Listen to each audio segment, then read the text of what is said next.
Whether you're a traveler or someone looking to live in Ecuador, it's important to know what things you can and should do in Ecuador and what things you can't and shouldn't do in Ecuador. So in this video, we're going to take a look at some Ecuador do's and don'ts that will prepare you if you plan to live in Ecuador or just visit Ecuador.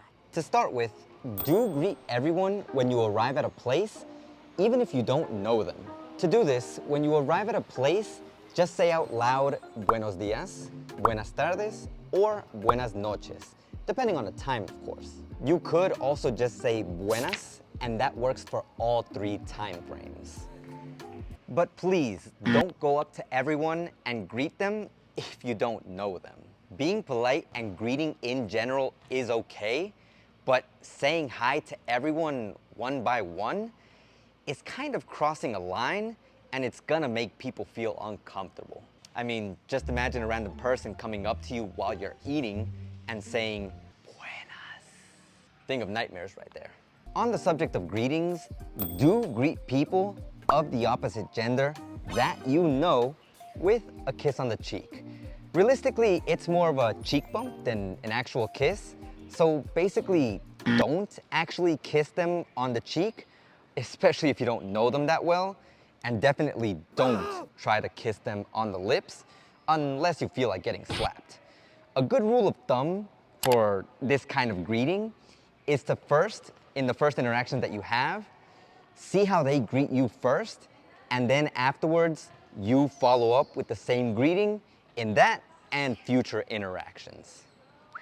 And on the topic of interactions, do communicate with the locals. Aside from the obvious benefit of building a friendship that could last a lifetime, there's also a slew of benefits that knowing someone in the area of Ecuador that you're in could offer that you'll notice in the process of this video.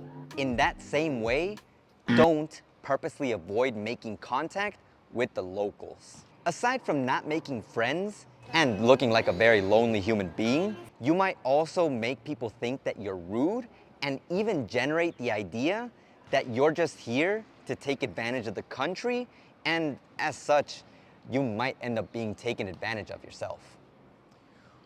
But moving on, don't grab random taxis out on the street. This don't might sound very confusing, especially considering how many taxis are out on the street.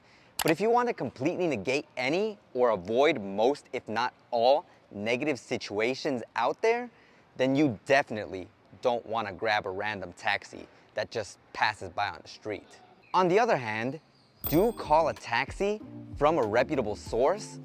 Use Uber or an Uber-like service that is specific to the city that you are in.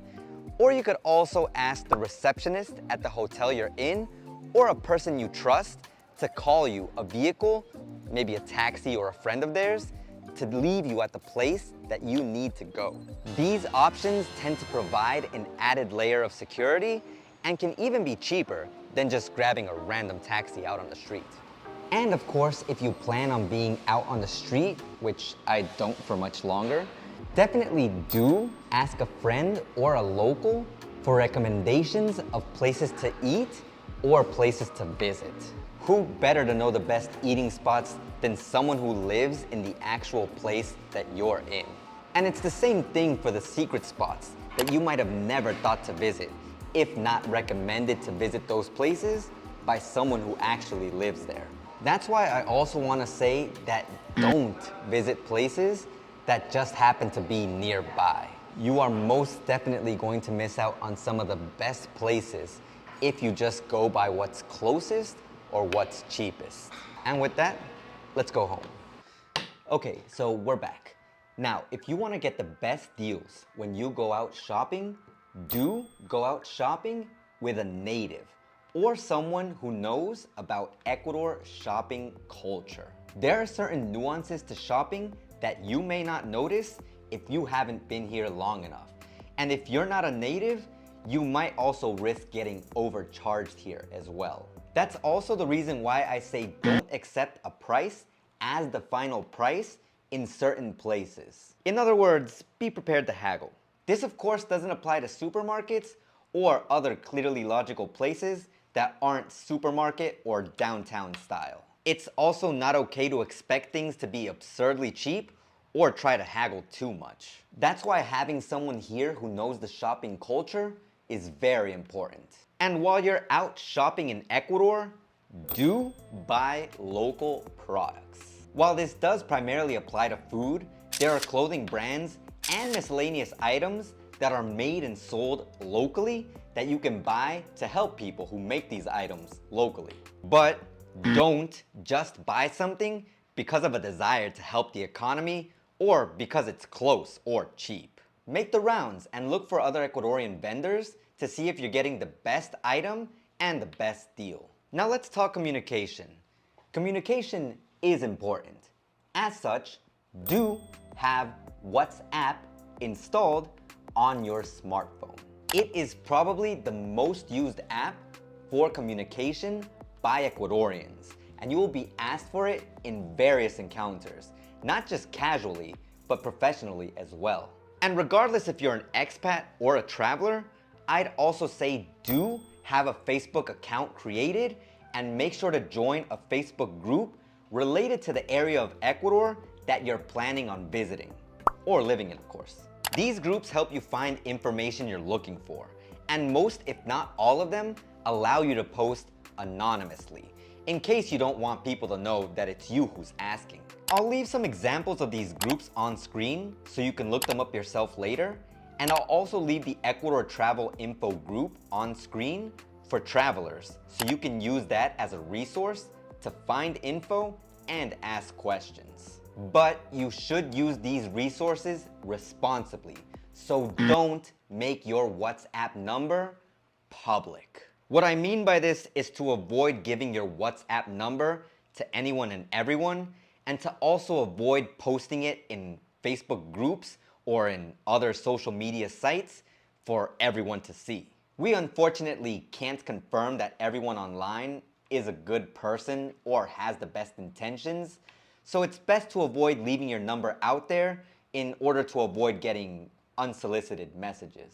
And while I feel like it should be obvious, don't misbehave in the groups that you join. For most groups, there are rules that you need to accept and follow if you want to join these groups.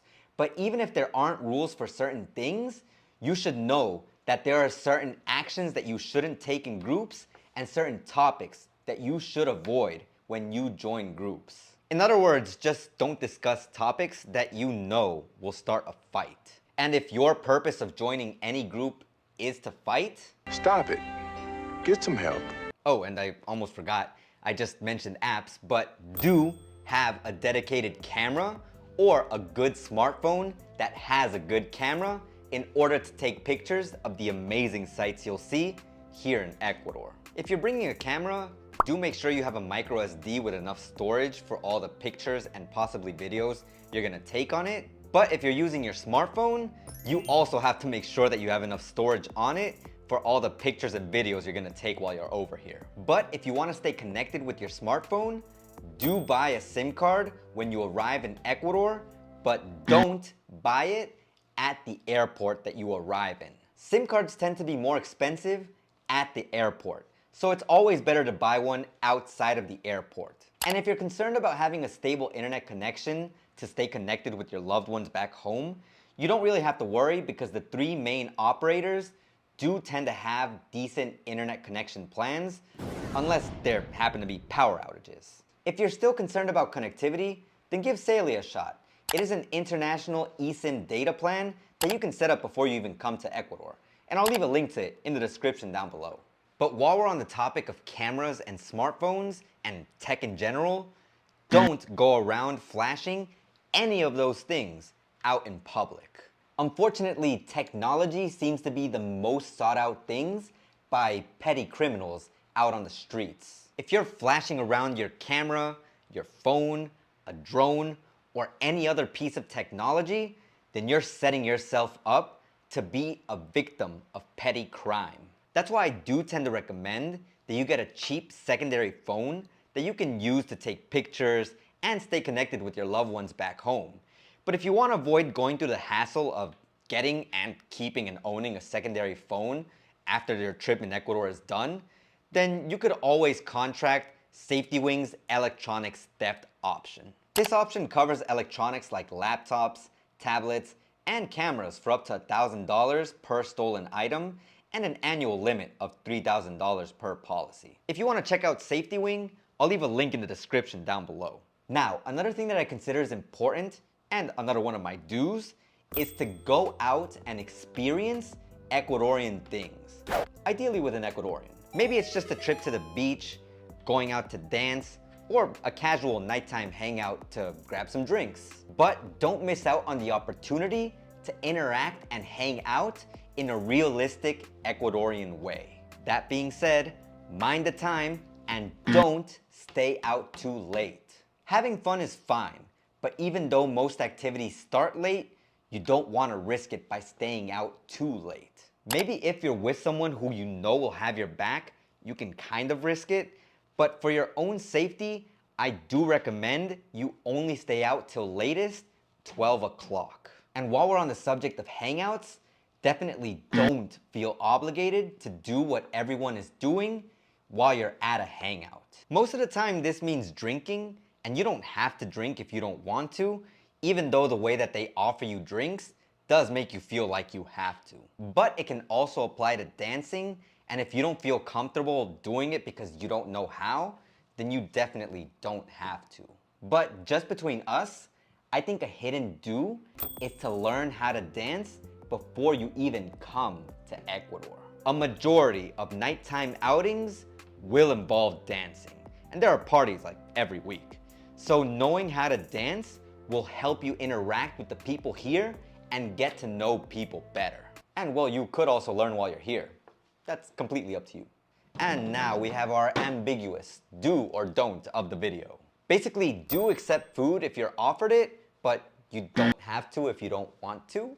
This one is really tough because it depends on a variety of factors when you're being offered the food. Now, obviously with your friend and they invite you to their house to eat and their family offers you food that you just visually don't like, you really don't have a lot of space to say no because the intention behind the invitation from the beginning was to go eat food. But if you happen to go out with a friend and you stop by their house before going to where you were originally gonna go out to, and they happen to offer you food because their parents are there and they just happen to cook, then you do have a little bit of leeway to say no, but even then, it would be ideal not to say no. Here, what I would say that you do is to tell them that you're either sick or that you just recently ate. If you flat out tell them no, they might feel bad or they might even think that you're stuck up because you don't want to eat the food that they're offering you. But if you tell them that you just ate or that you're sick, then you can avoid eating the food that they offer you. In most scenarios, I would say that you do accept the food that they offer you because you never know, it might actually become your favorite dish. Now, while we're on the topic of hangouts, don't always arrive on time for casual hangouts. What? I know, it sounds weird, but the thing about Ecuadorians is that they don't tend to arrive on time, and sometimes they don't even tend to arrive at all, even after telling you multiple times that they'll be there. This lack of punctuality even has a name here, and it's called La Hora Ecuatoriana. What I strongly suggest is that you do test the timeliness of the people you frequently go out with at least once to see how late or how early they arrive and take your future scheduling with that person from there. That would basically look something like this. For the first hangout that you have with a person, go out on time, go out early if you want, and then see at what time they arrive. If they arrive early or if they arrive late, then that's gonna be their tendency going forward. And then you can decide whether you wanna keep arriving on time or early, or if you wanna arrive late because you know that their tendency is going to be leaning towards arriving late. Another thing to do is to measure what they say versus what they do. The things you'll mostly hear are, I'll be there in 5 minutes, I'm right around the corner, or I just got out of the shower. And while in very rare cases, they'll actually be there in 5 minutes, or they are around the corner, or hey, they actually did just get out of the shower, most of the time, 5 minutes turns into 30 or an hour. I'm right around the corner is on the other side of the country, and I just got out of the shower is they literally just woke up from sleep. So trust me, if they say any of those things and are still late, then that will be their tendency for all outings going forward. So you don't have to torture yourself trying to get there early for someone who's not even gonna try to get there on time. With all of this, I'm not saying I condone arriving late. You can arrive on time or early all the time if you want. Just definitely don't get mad if people always arrive late, even if you always arrive on time or early for them. Since arriving late seems to be mostly a cultural thing, though I do attribute it more to parents setting a bad example for kids that arriving late is okay, but since it seems to be mostly cultural, you're gonna look like a really bad person in the eyes of people who see arriving late as a normal thing, since you're gonna be tagged as the person who, oh, gets angry because people arrive late when everyone here arrives late. This is why I'll also take advantage and say, don't try to change the culture of the people here. There may be things that are normal here that you just don't like. But even if you don't like them, you can't just go around trying to change them. Try to imagine this as a relationship, and it's a really big relationship because it's with the country and the culture that it comes with. You're here in Ecuador because you love how it is, not because of how you want it to be. But using that same relationship comparison, what you can do is be communicative and let people know the things that you don't like or that you don't agree with. They may not necessarily change if you tell them these things, but at least you know you've done your part, and if you still want to hang out with them, even if they keep up the same tendencies, then that's on you. And in that same way, if you decide to leave and hang out with other people, that's on you as well. At least for me, I've told people various times that I don't drink. And that's led people to either not invite me out when there's drinking involved, invite me out only when there's activities that don't involve drinking, or not invite me out at all. And with my students, when they ask me if I drink and I tell them that I don't, I'm also hoping that I'm setting a good example for them that you don't necessarily need to drink to live a good life or to be happy. Trust me, don't let the FOMO fool you. Getting drunk and wasted at parties here in Ecuador is not everything they hype it up to be. Yeah, sure, the slurred words, the stumbling around, and the calling for Juan in the bathroom are things that you definitely enjoy if you're the person who's not drinking. I should know. I've seen it various times. But I digress. Speaking of my students, definitely do check out the video that I made with my students talking about the things that you must buy in Ecuador. There they recommend some Ecuadorian things that you might have never heard of before. Quick apology for the change of scenery that happened in this video. I'll leave some text here explaining what happened so you can pause and read if you'd like. Thanks a ton for watching, and as always, Ace out. Thank you. No. Es que está grabando.